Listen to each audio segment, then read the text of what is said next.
would take a low and lonely bird, yet to this dark and broken place you came to sleep beneath the stars that you had made.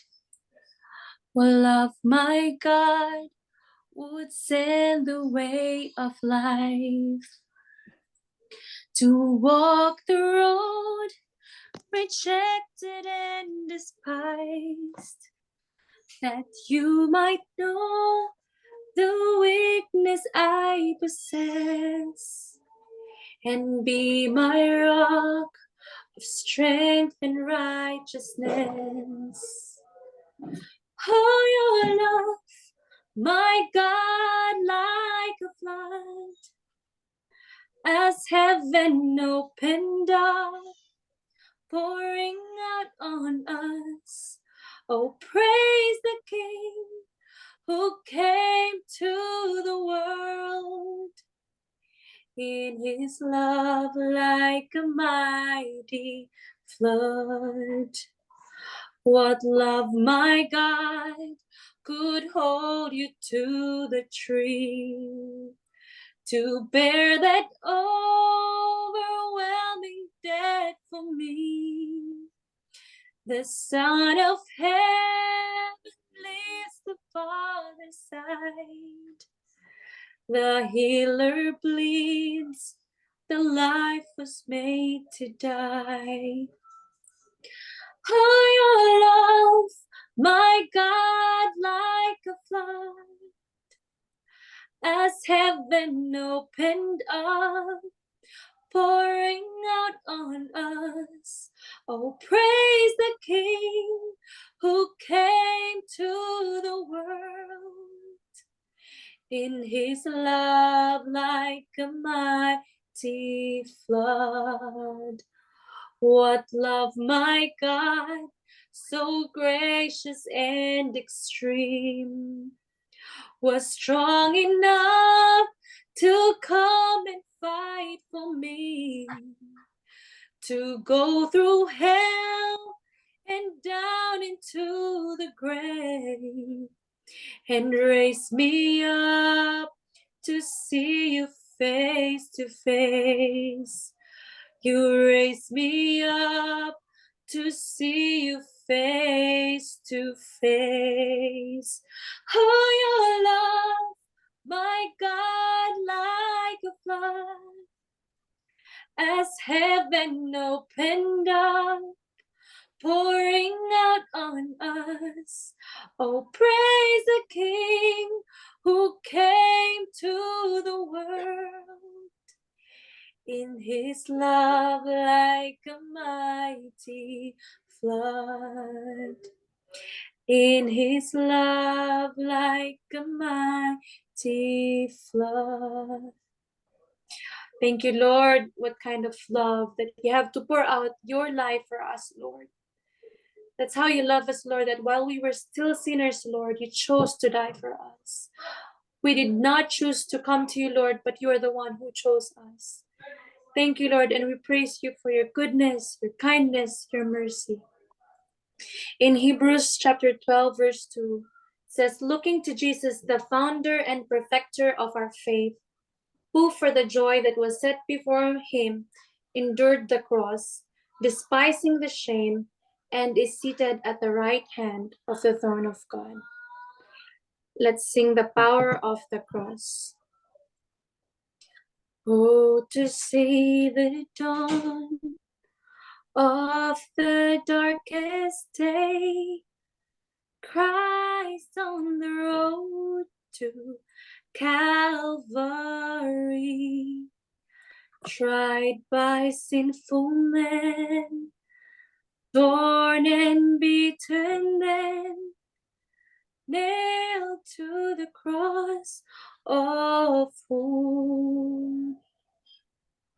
Oh, to see the pain written on your face, bearing the awesome weight of sin, every bitter thought, every evil deed, crowning your blood stained brow. This the power of the cross. Christ became sin for us, took the blame, bore the wrath, we stand forgiven at the cross. Now the daylight flees, now the ground beneath quakes as its maker bows his head. Curtain torn in two, dead are raised to life. Finish the victory cry. This the power of the cross. Christ became sin for us, took the blame, bore the wrath, we stand forgiven at the cross. Oh, to see my name written in the wounds, for through your suffering I am free. Death is crushed to death, life is mine to live, won through your selfless love. This the power of the cross. Son of God, slain for us. What a love, what a cost. We stand forgiven at the cross. We stand forgiven. We stand forgiven. We stand forgiven at the cross. Thank you, Lord, for your amazing love, for constantly forgiving us every single day we sin against you, Lord. You have chosen to die for our sins in the past, in the present, and in the future. All glory, honor belongs to you alone, O Jesus Christ. Amen. Oh, beautiful. Yeah, I couldn't agree more with the songs na kinanta natin talaga ngayon. Just an expression, declaration ng pag-ibig sa atin ng Panginoon. There's power in the cross and there is forgiveness. There is love overflowing from Him. A beautiful Savior, a beautiful Father, a beautiful God. At lahat naman po tayo naramdaman talaga natin yan nang itinalaga natin, nagkaroon tayo ng relationship sa Kanya. What a renewed na relationship sa ating Panginoon na ipinakita niya na gaano niya tayo kamahal. Lalo na nung nagkaroon tayo, na-establish natin, sinabi natin, you are my Lord, you are my Savior, you are my God. Beautiful. Thank you everyone. Thank you for joining us tonight. At doon po sa lahat ng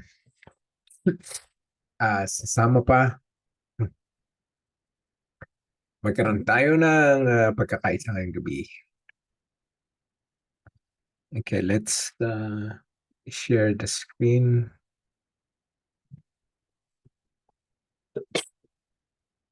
I'd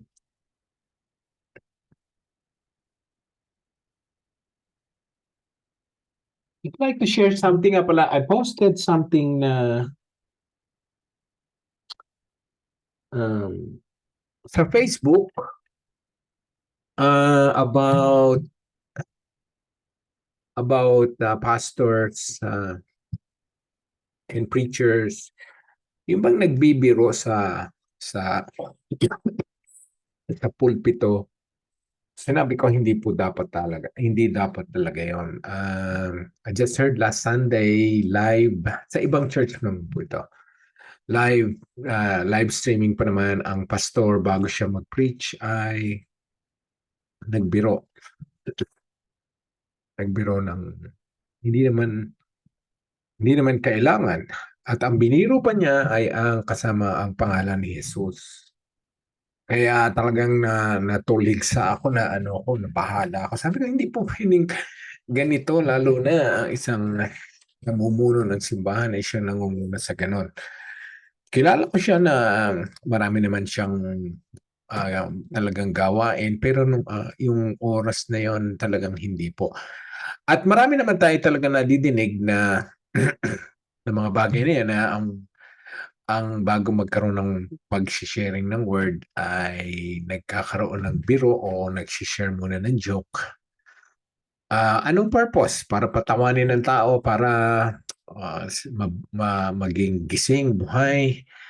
Hindi po, talagang ang ating pulpito ay dapat source ng serious declaration, serious sharing of the message, at talagang yung mga bagay lamang na makakapagbigay ng kalwalhatian sa ating Panginoon. So sa ating pong church, sa ating pong simbahan, I hope sa everyone po na simbahan, na ganin din po, pangalagaan natin ang pulpito ng mga bagay na hindi kailangan, lalo na po ang mga joke, katatawanan, mga walang saysay na bagay. So, yun po. Sa ating po pag-aaral, Tuesday Bible Study Group, we don't joke about the study of God's Word. There are no words or sharing na hindi naman dapat, bagamat nakakatawa, yan po ay iniiwasan natin. Yun lang po ang maikling exhortation ko, kaya meron akong post na matindi sa Facebook na hindi ko mapigilan, na sana ay hindi lumaganap yan at marami pang gumawa.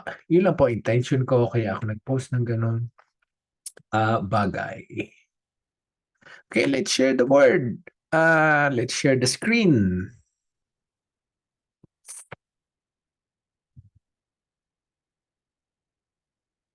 Okay, Book of James, Part 11. Pang-11 pagkakataon na para tayo pag-aralan natin ang Book of James. And ngayong gabi po, ang tutiligsain natin ay ang mga words or pananalita. Ngayon po sa Book of James ay ginamit niya ang isang bahagi ng katawan ng tao na siyang nagre-represent nagre-represent ng lahat ng ating pananalita. Ang dila daw po.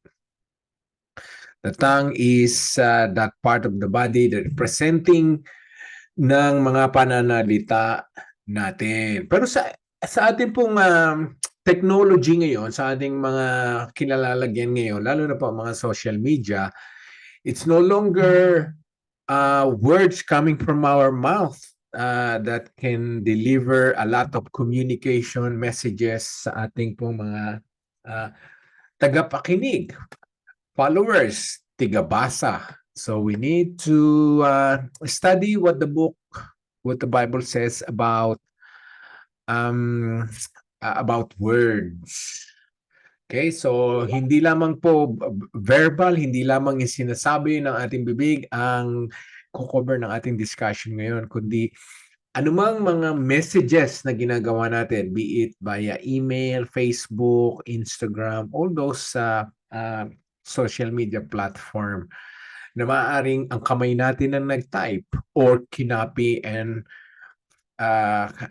and paste natin. So, ganun din po ang mahalagang bagay na dapat nating malaman sa ating pong pananalita.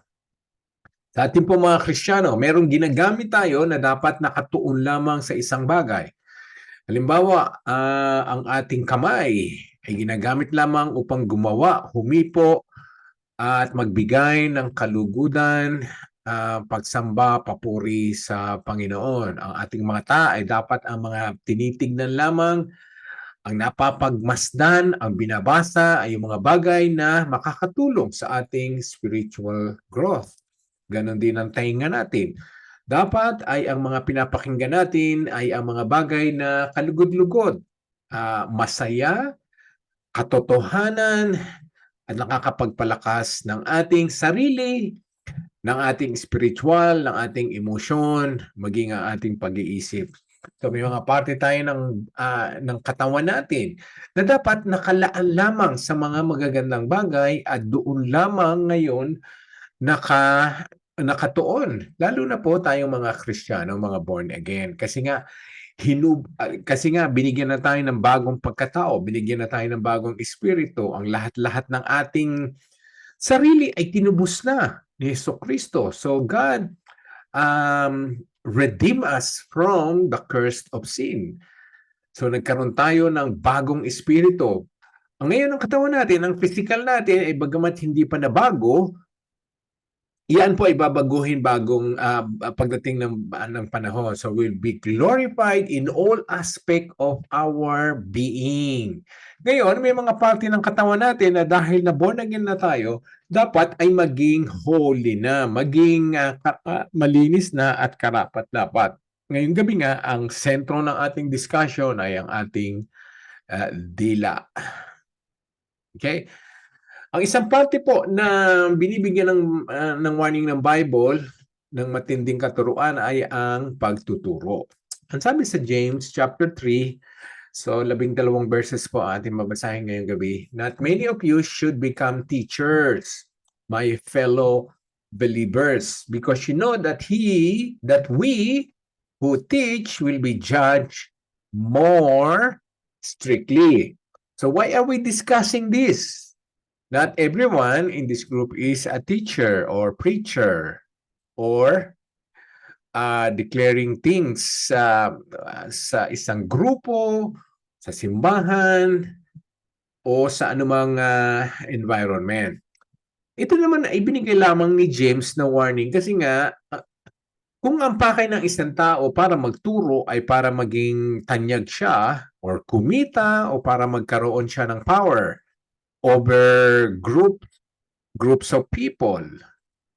Yan po ay dapat bigyan ng mahalagang pag-iisip.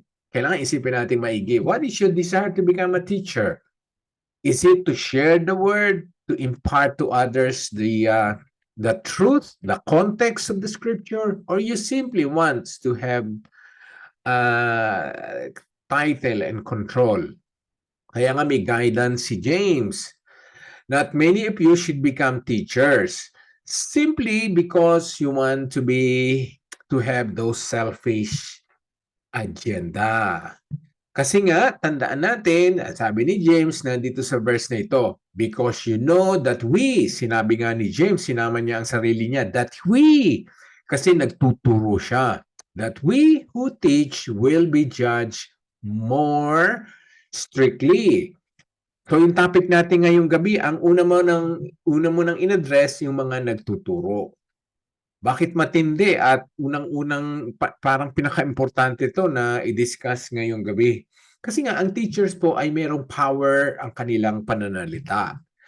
Sa pamamagitan ng sinasabi nila, marami silang mai-impluwensya, marami silang masusway, marami silang maa-attract, marami silang madadala, madami silang maaakay, madami silang mahihila sa pamamagitan ng salita lamang. Ang nakakalungkot nga, kahit na hindi totoo, kahit masama, kahit kasinungalingan, ang isang teacher ay marami siyang nahihikayat. Marami siyang nalilinlang. So, ang posisyon na yan ay itinalaga ng Diyos upang ibahagi ang kanyang katotohanan. Kung merong ibang reason, kung merong ibang pakay, ang sabi dito, huhusgahan niya yan.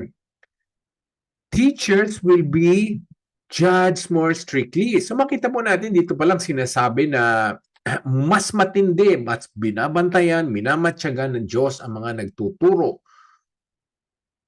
ng Biblia. So I'm not discouraging everyone o sino man ang may pakay na magturo ng Biblia. Lahat naman tayo ay tinalaga na ibahagi, i-share natin ang ating natututunan. Kung meron tayong pagkakataon, yes, magturo tayo sa pamilya natin, sa mga grupo ng kaibigan natin, mag-form tayo ng Bible study.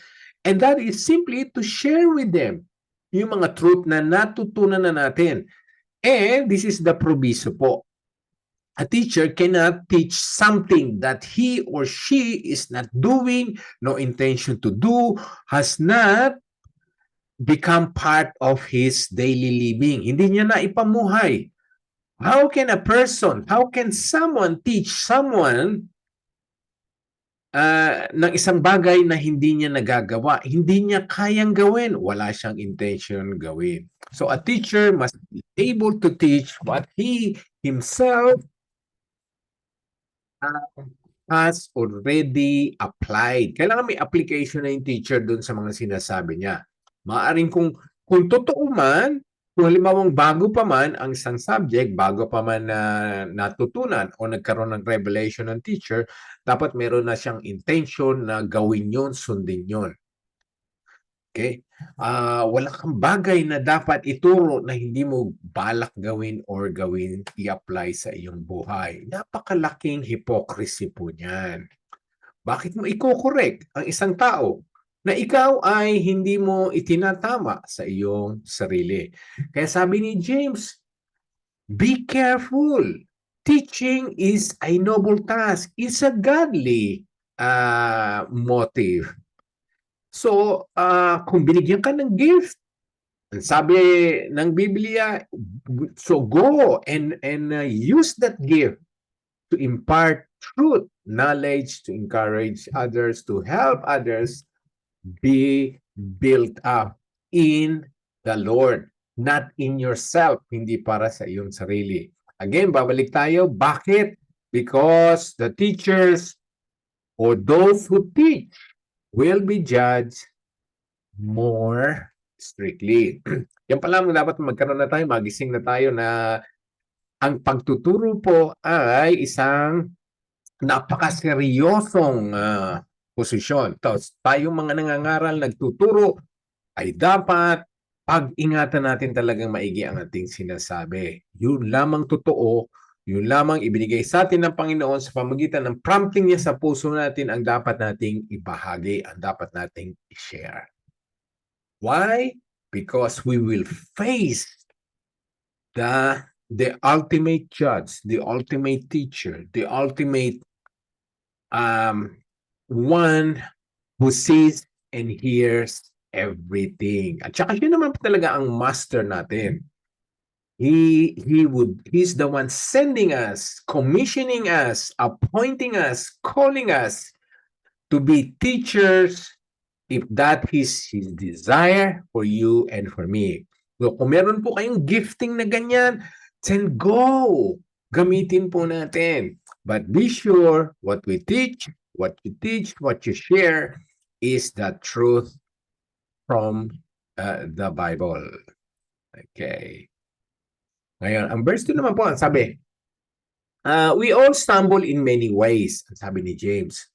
Lahat daw tayo ay nagkakasala sa iba't ibang paraan, iba't ibang uri. Ngayon, ang sabi niya, ito ang matindi, sabi niya, anyone who is never at fault in what they say is perfect. Ang tindi, no? Sabi niya, marami tayong pagkakasala. Pero ang sabi, kung ang isang tao ay na-disiplina niya at na-filter na niya, nagkaroon siya ng magandang pananalita, kung yung dila daw po ng isang tao, kung ang kanyang bibig ay naging hindi na siya nadadaples, ang sabi niya, ang buo daw niyang katawan ay nalinis na niya. Okay.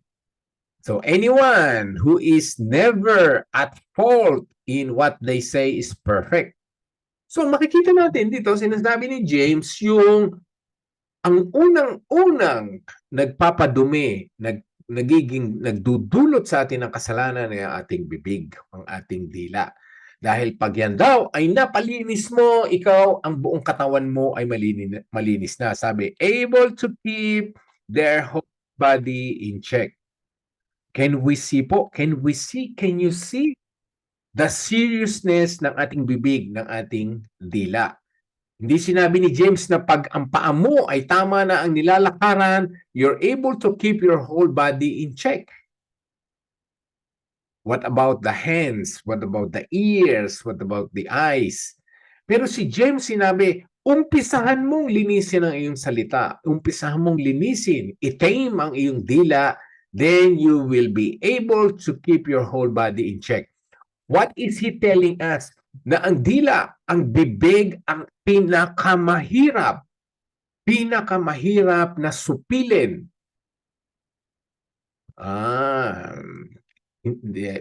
It's a big revelation. Akala natin yung ibang parte ng katawan natin, yung isang bahagi ng katawan natin ang pinakamahirap na supilin, pinakamahirap na kontrolin. Ito na, nagkaroon na ng kalinawan, hindi na tayo mag-isip. Ang sinasabi ng Biblia, according to James, it's the mouth, it's the tongue, the word. Kung yan ay nalinis natin, kung perfect daw tayo, dyan sa area na yan, ang buong katawan natin ay malinis na. Anyone who is at fault who is never at fault in what they say is perfect, able to keep the whole body in check. So we know that it's impossible for anyone to be perfect. So binigyan naman James ito ng superlative degree para ipaalam niya sa atin ang tindi ng focus natin sa dila, sa bibig, sa pananalita natin. Kaya sinabi niya ito. No one is going to be perfect in everything he or she says. Kung ano man ang sasabihin niya. Pero kung yun daw ang mangyayari, ang buong katawan mo ay malinis na. Let's just clear this and namnamin natin to sa Tagalog.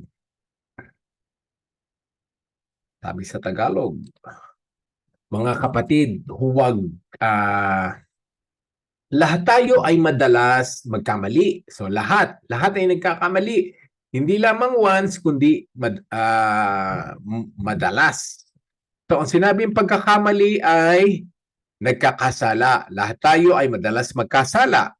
Kung meron mang hindi nagkakasala o nagkakamali sa pananalita niya, isa siyang taong ganap na may kakayahang pigilin ang kanyang sarili. Again, kamukha na sinabi natin kanina, kung nakokontrol natin ang bibig natin, ang dila natin, then madali nang kontrolin ang ibang bagay sa ating katawan.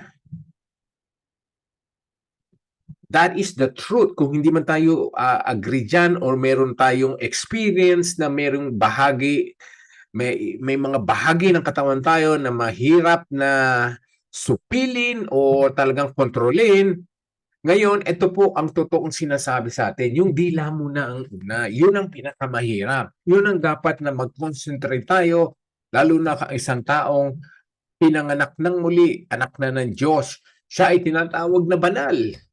Linisin muna ang bibig, ang pananalita, ang mga lumalabas sa kanyang bibig. And again, I'm saying it's not only the words we say, it's what we post, whatever we type, whatever we send ng mga communication, all forms of communications. Yan po ay kasama dito. Kung malinis na ang communications mo, written or verbal, ngayon, ikaw ay ganap na. Madali mo nang pigilin ang gagawin ng kamay, ng mata, ng paa, ng tainga. And that is what the scripture is saying to us. Why? Kasi nga inexplain pa ni James further. Ang sabi niya dun sa verse 3, when we put bits into the mouths of horses to make them obey us, we can turn the whole animal. Di ba totoo naman yon? Yung yung mga kung ang kabayo ay nirerendahan natin, kontrolado natin ang takbo ng kabayo. Mapapabagal natin siya, mapapatakbo natin siya, mapapaliko natin sila kung saan natin siya gustong lumiko. Okay? Yun ay ang kapirasong nakasapal sa kanyang bibig. Hinihila natin yun, nakokontrol natin yun. Ngayon, sinasabi, ganun din ang ikinumpir doon ng ating dila.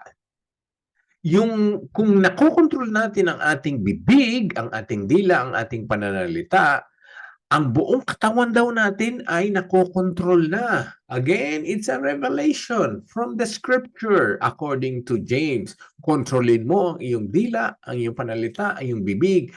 Mas madali nang kontrolin ang iba't ibang parte ng iyong katawan. Okay? Kinumpira sa kabayo. Tapos ikinumpira din ang dila natin sa isang napakalaking barko. Sabi, take ships as an example, mga malalaking ginagamit sa dagat. Although they are large and are driven by strong winds, they are steered by a very small rudder wherever the pilot wants to go. Nirerendahan natin ang mga kabayo para sumunod saan man natin gustong papuntahin. Tama? Totoo yan. Totoo yan. Isipin nyo na rin ang mga barko na kahit napakalaki ay itinutulak ng malakas na hangin ay napapabaling ng maliit na timon o yung rudder. At napapapunta ng kapitan saan man niya gustuhin. Di ba? Totoo yan. Yung napakaliit na rudder ng barko ang doon lang ini-steer ng kapitan para kung saan susulong, kung saan liliko, saan dadako ang barko. So isang maliit nakokontrol ang napakalaki. Yun ang sinasabi ni James. Isang maliit nakokontrol ang napakalaki. Which part of the body is in you na nagagawa ito? Again, sinasabi, it's the tongue. Ang ating dila ay malaki ang nagagawa at malaki ang naidudulot sa ating kapaligiran, sa ating pong sarili. Kaya nga, sabi na naman sa verse 5, ito nilinaw na, likewise, the tongue is a small part of the body, but it makes great boast. Ang laki ng kayabangan na nanggagaling sa bibig natin. Okay, consider what a great forest is set on fire by a small spark. Sa nanggagaling ang malaking apoy na lumalamon at sumisira ng napakalaking forest. Diba sa maliit na spark? It corrupts the whole body, sets the whole course of one's life on fire, and itself set on fire by hell. So nakita niyo po, ganun din ang comparison ng dila natin. Apoy. Ang ating dila ay parang apoy na sumusunog, lumalamon, pumapatay, sumisira ng mga bagay. Ang sabi, it corrupts the whole body. Yan po, anin natin, i-highlight natin. It corrupts, sabi it. Anong it? Yung dila corrupts the whole body, sets the whole course of one's life on fire. Pag hindi mo kinontrol yon, ang sabi, itself set on fire by hell. What is this telling us? Na ang dila natin ay pwedeng gamitin ng demonyo ni Satanas upang kontrolin ang buo nating buhay, buo nating pagkatao, dadalhin niya tayo kung saan niya tayo gustong dalhin. Ang kahantungan po ay ang impyerno. Tignan natin, namnamin natin sa Tagalog. Ganoon din naman ang dila natin. Kahit na maliit, Yes, maliit nga na bahagi ng katawan, nakakagawa ng malaking kayabangan. Diba? Diyan ang gagaling ang ating arrogance, pride, display of pride, kayabangan. Again, that it also can take in the forms of written communication. Isipin ninyo kung gaano kalawak ang gubat. Sinusunog ito na galing lamang sa maliit na apoy. Ang dila, ito, pakinggan mo natin, ang dila ay tulad ng apoy. Ang dila ay parang apoy, pumapatay, tumusunog, naninira. Ganon din ba? Ganon ba natin papayagan ang mga dila natin, ang bibig natin, ang pananalita natin? Sumusunog, tumisira, nagiging abo ang dinadapuan ng ating pananalita. The recipient of our communication, the recipient of our words, are they being consumed like fire dahil sa tindi ng init ng ating pananalita? Mag-ingat po tayo.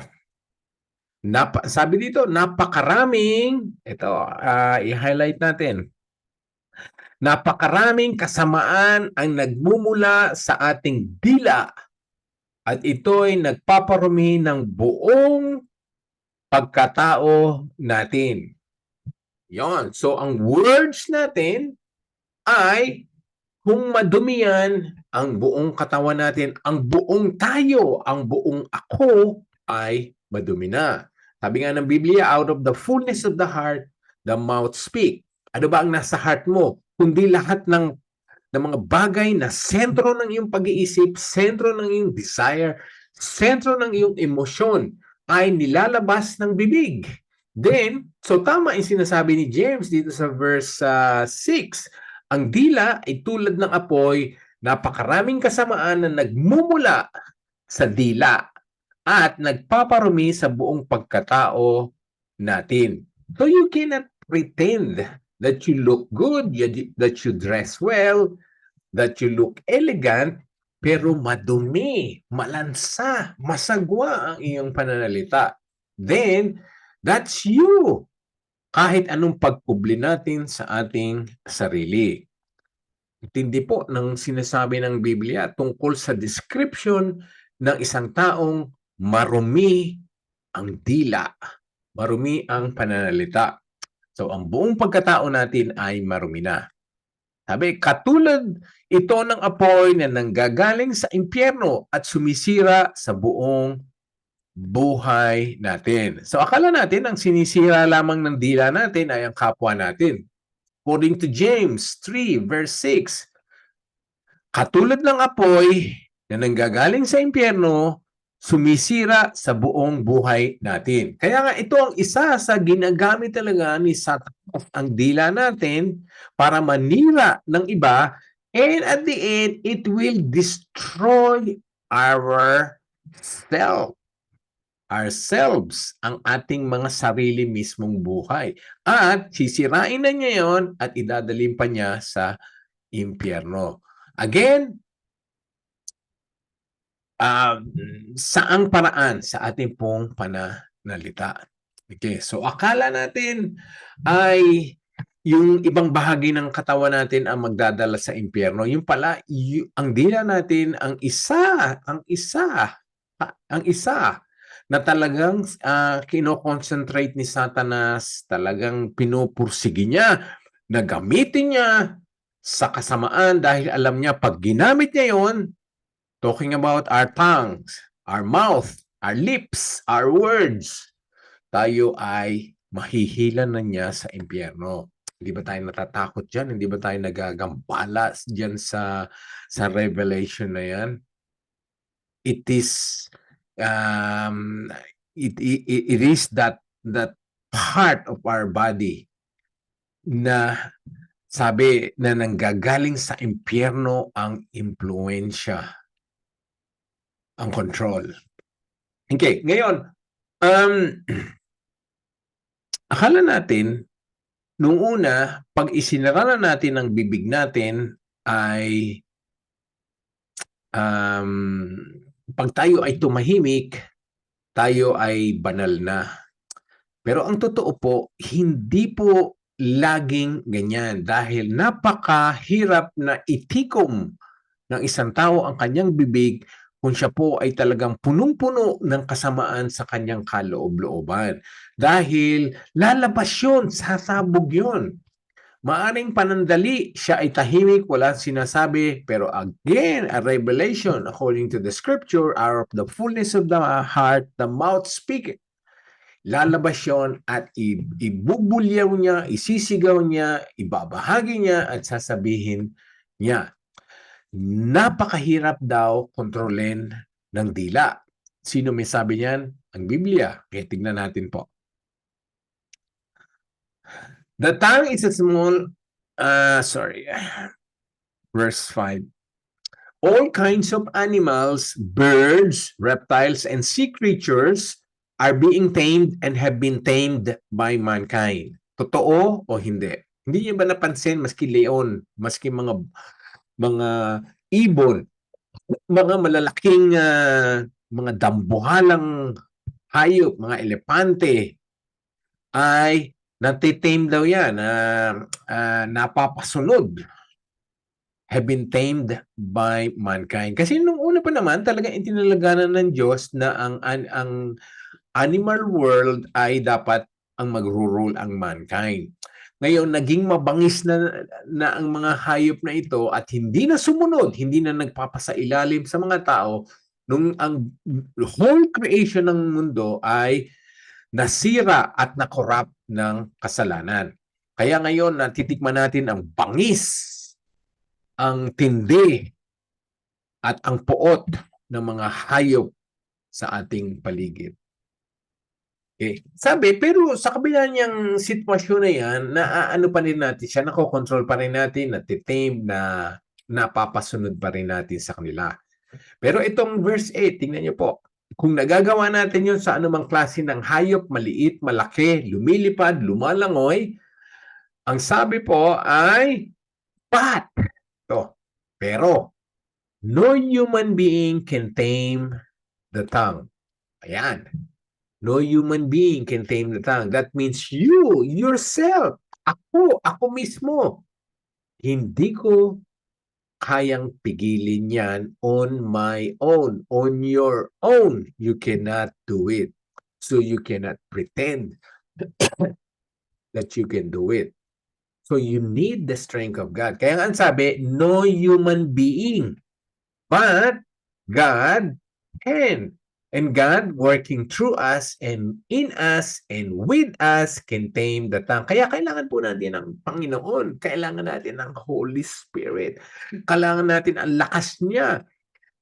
Kailangan natin ang purifying power from the Holy Spirit to help us control and tame our tongue. On our own, according to verse 8, kahit yan ay sinasabi nyo, pinagmamalaki nyo, na kaya ko naman kontrolin ang dila ko, kaya kong kontrolin ang mga sinasabi ko, kaya kong kontrolin ang aking lahat ng communication. Ang sabi, no, maaaring panandalian lamang dahil lalabas at lalabas pag ikaw ay natusok, pag ikaw ay nagalit, pag ikaw ay nasaktan, pag ikaw ay napuno na, pag ikaw ay napundi, lalabas pa rin yan. Because no human being can tame the tongue. And we need God in this area. We need the cleansing power of the blood of Jesus Christ. Kaya kailangan talaga alam natin ang nagagawa ng mga bagay nito sa isang Kristiyano. The Word of God, our prayers, our worship, the sanctifying works of Christ on the cross. Kung yun ay naiisip natin, naiintindihan natin, it will help us knowing all those truth to control our tongue. On our own, no, it's impossible. No human being can do that. Dahil ito po ang ito ang sinasabi. Ang dila daw po natin is a restless evil. Ano po ang restless evil? hindi siya mapapakali, hindi siya matatahimik hanggang hindi gumagawa ng kasamaan. Yun po ang restless evil. If someone is a restless evil, yung person na yon ay hindi makakatulog, hindi makakakain, hindi makakagawa ng bagay kung hindi mo na gagawa ng kasamaan. Ngayon, ang sabi, it's a restless evil. That means our tongue can be tamed for a while. Temporarily, pero lalabas pa rin ang kasamaan ng ating bibig. Ang kasamaan ng ating dila. Ito pa, masama na siya at full of deadly poison. Makamandag ang ating dila. Para siyang isang kamandag na pumapatay. Para siyang isang lason na pumupuksa at kumukuha ng buhay. Antindi po ng description ng scripture sa ating mga dila. This is so para talaga magising tayo at makita natin at maintindihan natin ang seriousness ng subject, ang subject na ito. Yan natin sa Tagalog. Lahat ng uri ng hayop na lumalakad, lumilipad, gumagapang o nakatira sa tubig ay napapaamo ng tao. Ito, kaya sabi natin kanina, pero walang taong nakagawa nito sa dila. Wala itong tigil sa kasamaan at puno ng lasong nakamamatay. Ngayon, yung mga tayo ngayon, ng mga Kristiyano na, nakita natin ang pagbabago dito. O dapat nakikita na natin at napapansin na at naobserbahan na ng kapwa natin na since na born again tayo, na noong magmula na tayo maging Kristiyano, idiniklara natin na tayo ngayon ay nasa Diyos na at ang Jesus Christ ang ating Panginoon, dapat nakita na ng tao yan na nagbago na ang ating pananalita. Okay? On our own, according to verse 8, wala pang taong nakakagawa na kontrolin ang dila. Dahil ito ay in-highlight natin kanina,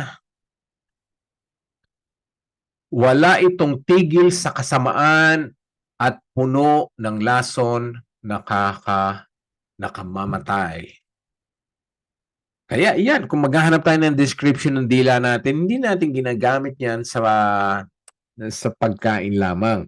In other words po, ang ina-address dito ang ating pananalita. Dahil kung ang isang tao, kahit putulin mo ang dila niya, dahil makakapag-communicate pa rin siya, di ba? So, James chapter 3 is about the words that we emit from ourselves, yung mga salita na nanggagaling sa ating sarili.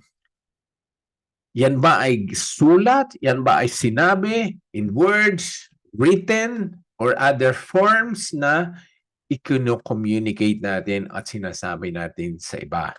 Ang ating salita ay puno ng kasamaan at puno ng lasong nakamamatay.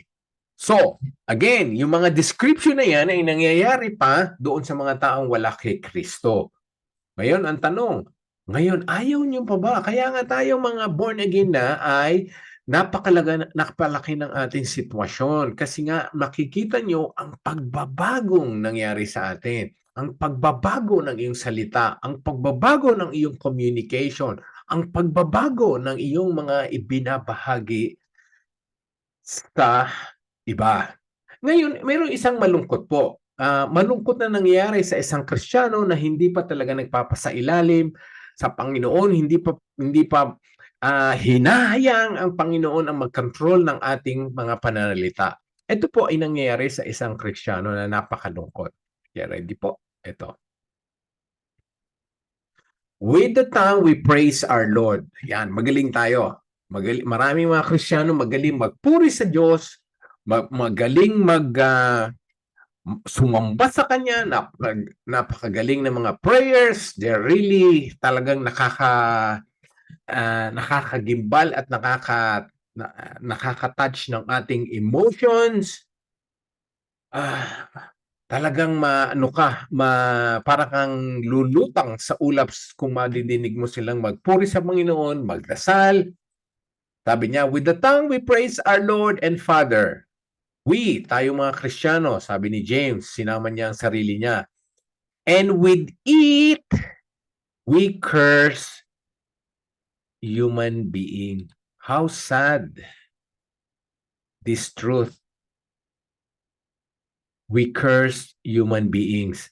Ano ang ginagamit mo sa pag-aalipusta, pagmumura, pagsumpa, pagpintas ng iyong kapwa? Yung dila mo na ginagamit natin sa pagpuri sa ating Diyos Ama. It's the same organ. It's the same source. Sabi ni James, we praise our Lord and Father, but with it we curse human beings. Kaya nga, sa church, ang ganda ng ating mga words, ang ganda ng ating nakagalang-galang mga lumalabas na words sa ating bibig, pero what?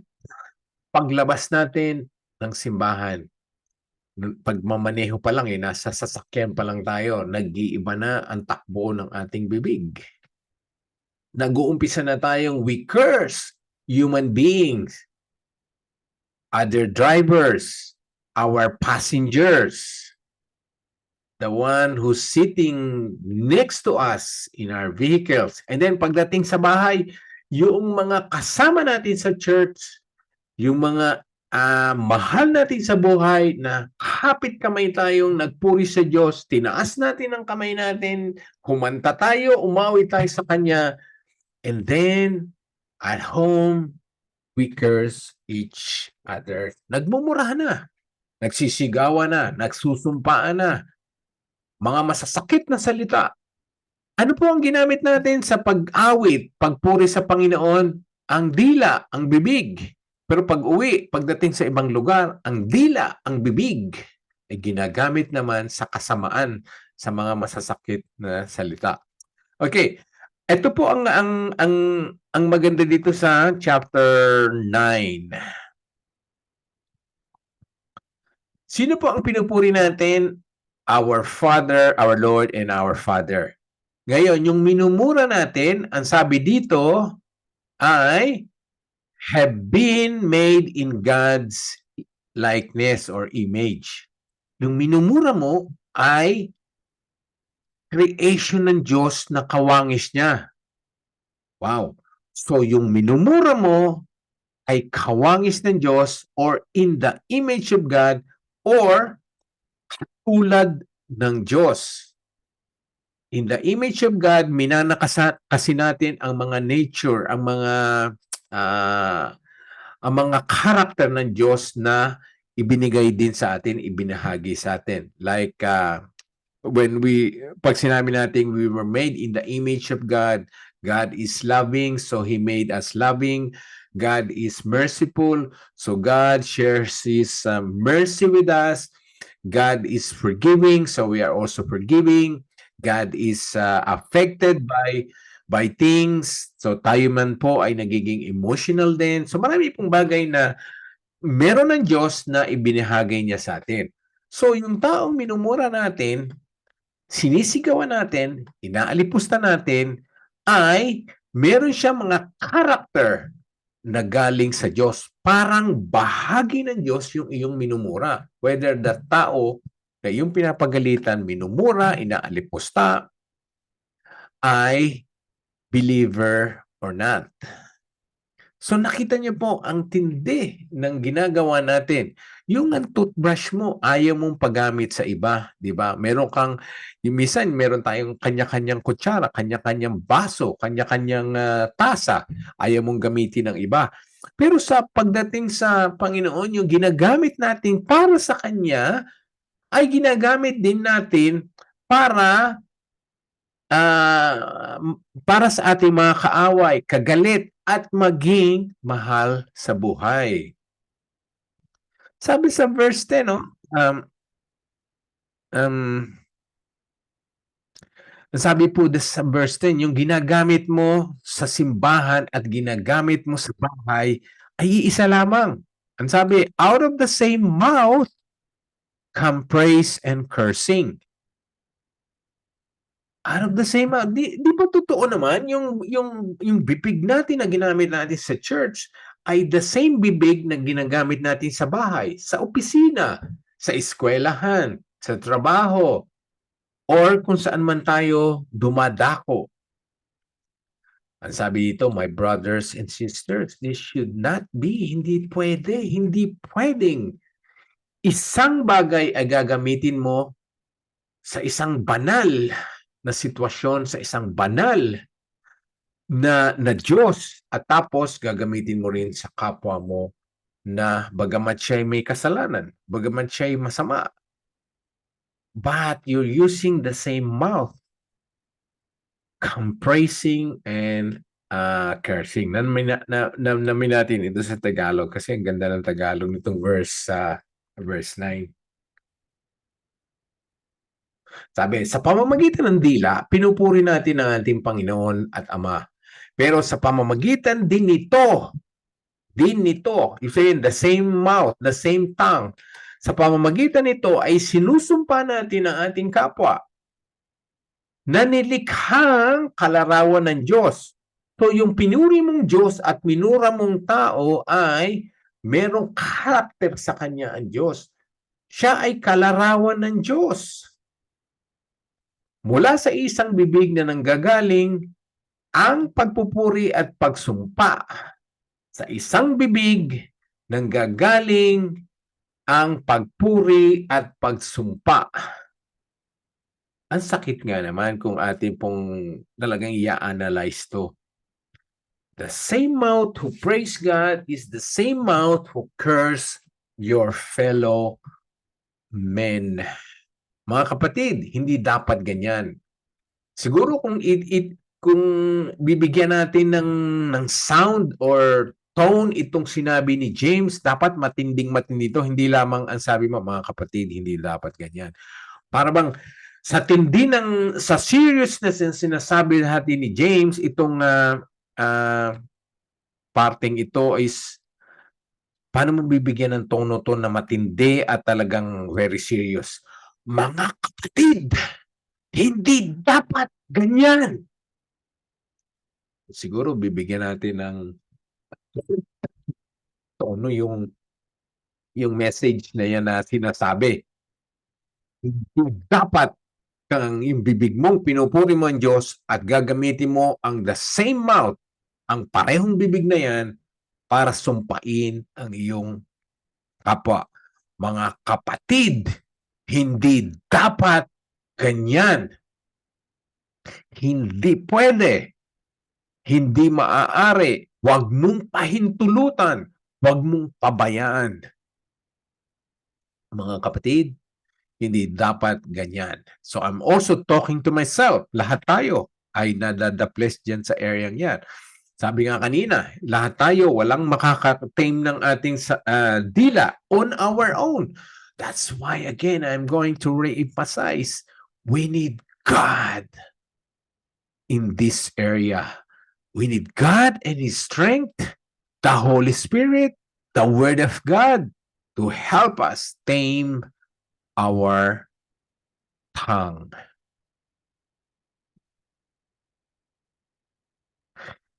Ito pa ang isang hamon sa atin. Can both fresh water and salt water flow from the same spring? My brother and sisters, can a fig tree bear olives or a grapevine bear figs? Neither can a salt spring produce fresh water. Kaya nga itong challenging question na yan, pwede bang maggaling ang magkasalungat na bagay sa iisang source? Can both fresh water and salt water flow from the same spring? Sagot, alam na natin ang sagot, hindi. Ang puno ba ay pwedeng magbunga ng dalawang klase ng fruits? Ang sagot, hindi. Ang sabi din dito, neither can the salt spring produce fresh water. Kaya ang alat ay hindi pwedeng sumalo or maghalo sa isang hindi maalat o matindi. Tignan natin sa Tagalog. Maaari bang lumabas sa isang bukal ang matabang na tubig at ang maalat na tubig? Hindi. Pero bakit pinapabayaan natin sa bibig natin ang lumabas ang fresh water at maalat na tubig? Hindi rin maaaring mamunga tayo ng isang prutas na masarap at magpuproduce tayo ng prutas na maasim, na mahapdi sa bibig, na nakakalason. But we're doing that. We're allowing ourselves to produce different fruits from our mouth. Ang sabi po ng scripture, hindi maaari ang mga bagay na yan. So ako po ay hinto for this at this moment para pakinggan ang inyong mga question or meron kayong mga additions na gustong ibahagi sa grupo. Pero I hope po naintindihan natin ang tindi at seriousness ng subject na pinag-aralan natin ngayong gabi, na ang bibig natin ay iisa pero dalawa ang pinaggagamitan. Yun po, iisang bibig, dalawang pinaggagamitan. At itong dalawang pinaggagamitan natin ay magkasalungat. Isang makadiyos, isang makademonyo. Yun po ang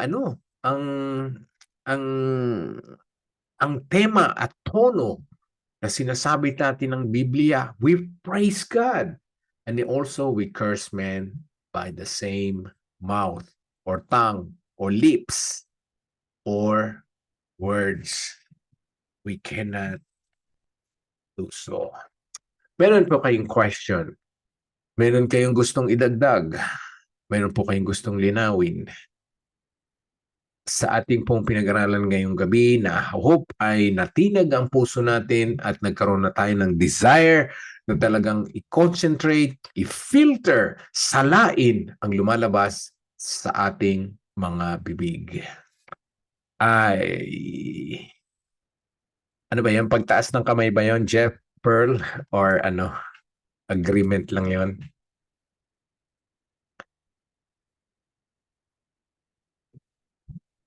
Thank you.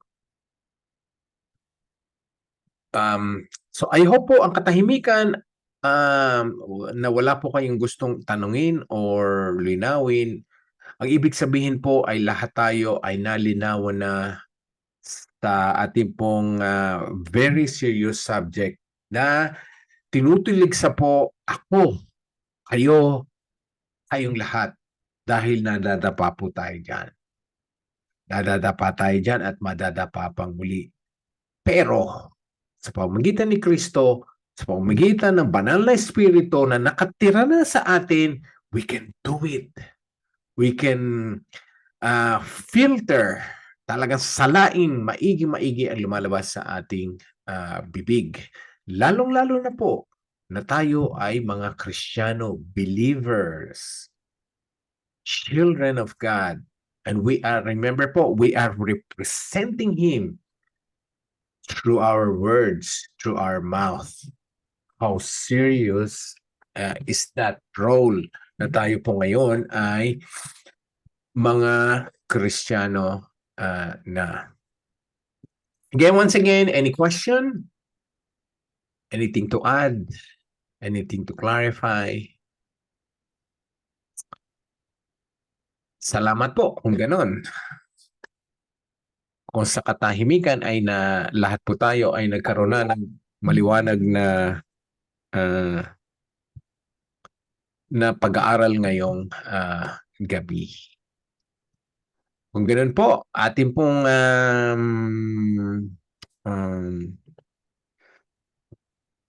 tayo po ay mag-closing prayers na before we say good night and goodbye. At dalhin po natin sa ating pagtulog hanggang paggising natin kinabukasan ang ating pong narinig na very, very serious command, challenge, insight, revelation sa Book of James. Salamat sa kay James na talagang sinulat at ibinahagi sa atin ang mga katotohanan galing sa Diyos. Okay, let's close in prayer. Si Ray po ang naatasan ngayong mag-close in prayer sa atin. Yes po. Let's pray. Gracious and Heavenly Father, as we end this Tuesday Bible study, we lift our hearts to you, Lord God. We thank you, Lord, for the wisdom you've shared with us. We also thank you, Lord God, for this opportunity to learn about your word, Lord, at sa mga lessons na aming natutunan, Lord. Ipinagdarasal po namin, Panginoon, na sana po ang mga teachings na ito ay aming maalala sa puso't isipan namin, Lord. Aside from that, Lord, may we also apply these lessons in our lives. May we also remember that we have a responsibility of our words, Lord. We ask for your guidance and courage, Lord. Bigyan po niyo po kami ng courage, Lord, na we will learn the importance of controlling our speech, the importance of how we communicate, kung anong form man ito, dahil ang mga salitang sinasabi po namin ay pwede maging blessing pero pwede rin itong magdulot ng kasamaan sa aming sarili at sa mga taong nakapaligid sa amin, Lord. May your Holy Spirit, Lord, continue to guide our actions and words and bring us closer to you, Lord Father. We pray all these things in the name of Jesus Christ, our Lord and Savior. Amen. Amen. Thank you, Ray. Thank you, everyone. Thank you po, Pastor. Thank you. So before we say good night and take our group photo, let's recite our blessed scripture. Ating pong sama-sama po natin basahin ang ating pong benediction for tonight. The Lord bless you and keep you. The Lord make his face to shine upon you and be gracious to you. The Lord lift up his countenance upon you and give you peace. The Lord will keep you from all evil. He will keep your life. The Lord will keep your going out and your coming in from this time forth and forevermore. May the God of endurance and encouragement grant you to live in such harmony with one another, in accord with Christ Jesus, that together you may, with one voice, glorify the God and Father of our Lord Jesus Christ. Thank you, everyone.